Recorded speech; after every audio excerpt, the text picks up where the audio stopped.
So this is my son Jace. He is 3 months old and he was diagnosed with dysphagia along with aspirations. Dysphagia is basically difficulty eating.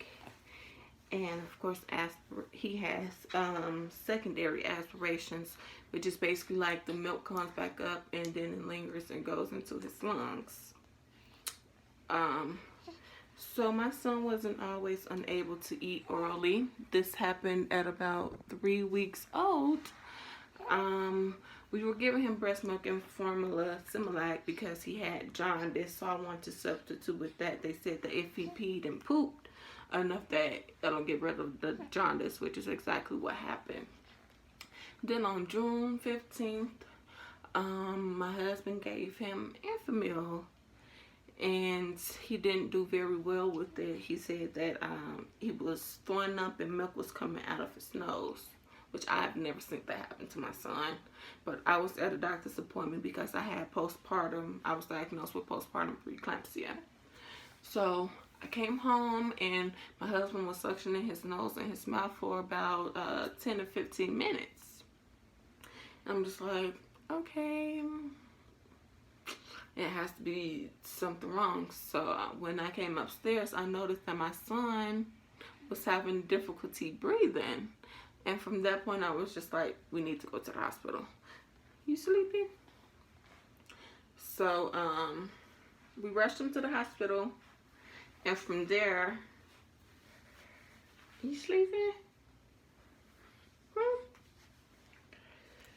And from there, they basically was just suctioning him, and it came a point in time where it was blood coming out. And so then, of course, I started panicking because I never seen that, and I don't know what happened. This is so new to me. So from that point, they transferred us to the pediatric unit because the doctor there said that he had aspiration pneumonia. So we got to the other hospital where we stayed there for 31 days. They did all kinds of tests, CT scans, spinal taps, urine tests, any test that they can do. They did it to make sure that everything was normal or negative, which everything was normal or negative. So nobody knows why this happened, but it did.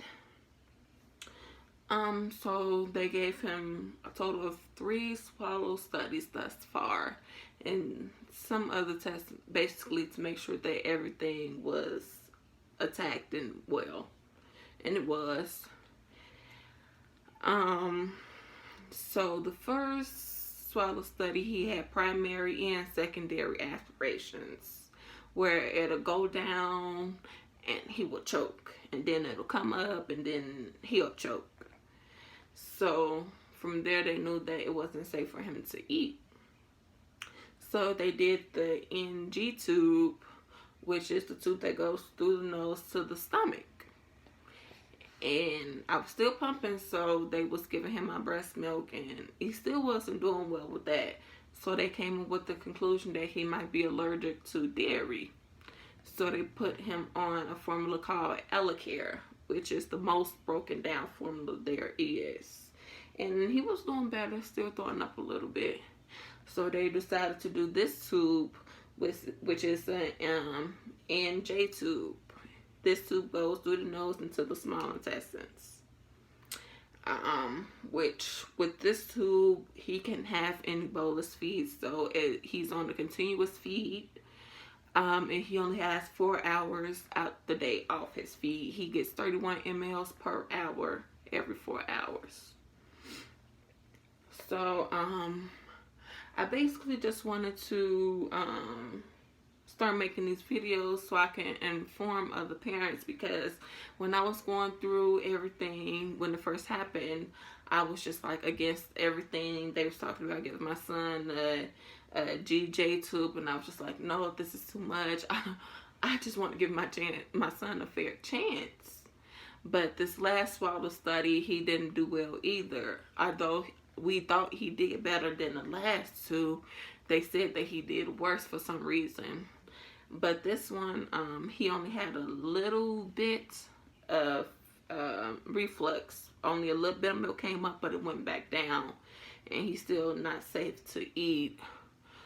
So I just wanted to help other parents, basically, because now that I'm not okay with what he has going on, it's just like, this is something that could be temporary. So I watched other parents' videos and got a lot of information. I was just like, man, these videos are actually very helpful. They are brave parents. So I wanted to be a brave parent and share my story with other people that might need to hear it. So my son has had this tube for 2 months. The max time for this tube is 3 months. So now we are considering other options like the GJ tube, which is a tube that it's like a G button, but it'll go to his stomach and to his small intestines. He'll still be on continuous feedings. Basically, I just want to take parents on this journey with us so they can see for their kids if it's something similar that their kids may have going on. But to get back to what I was saying, when we was in the hospital, he had oxygen, and he had a IV because he just wasn't getting enough formula. He wasn't eating at first. So we stayed in the NICU for like a week or two, and then went out of there into the pediatric unit where he didn't have to have the oxygen anymore. He was doing much better, but he just still wouldn't eat. And now we are at the point now today where he's a normal kid. He does everything well for his age. It's just he can't eat orally. So we just have to make sure that we do everything that's best for Jace and his growth. So yeah, we're just gonna take you all on the journey with us until we figure out what will be his next option for him. So thank you for listening, and please share and subscribe.